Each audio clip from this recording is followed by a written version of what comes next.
As the coronavirus pandemic continues to spread around the globe, telemedicine is rapidly becoming a vital necessity.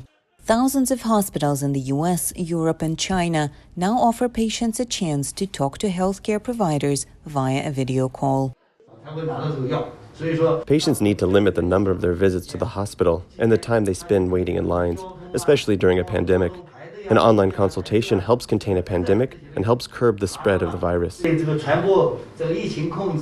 But online doctors' visits do have their drawbacks. It makes an accurate diagnosis a bit more difficult, and some people have trouble making online call at all. But the latter problem can be easily fixed with telemedicine services like Teladoc, a virtual healthcare company based in the US. Teladoc representatives say the use of their platform has grown at least 50% in the last couple of weeks. Similar companies like DocASAP are also getting more and more popular. We did two things. One, we built a platform that covers the capabilities to reduce friction when it comes to accessing the right provider. And then on the other hand, we created an ecosystem of providers and insurance companies coming together so that we can solve the problem more holistically. Such platforms allow patients to easily schedule a consultation, change the appointment time, deal with health insurance details, as well as consult several specialists, all this within a short period of time. Because what we are really looking for is how do we make it easy for the consumer to engage with the provider before the appointment and after the appointment. But then once they have seen the provider, how do we make sure that we collect feedback? One of the main drawbacks of telemedicine is performing tests.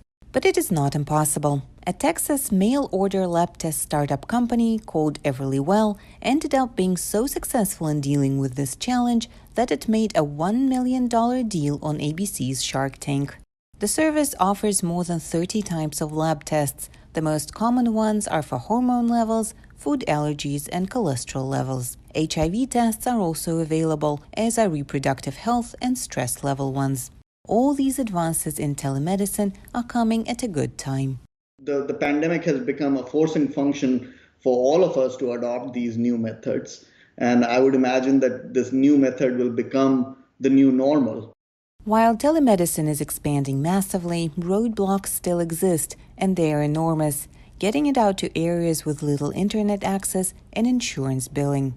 However, in the current situation where most people are asked to stay at home, it may save a lot of lives. For Andrei Dzerkach in Washington, Anna Rice, VOA News.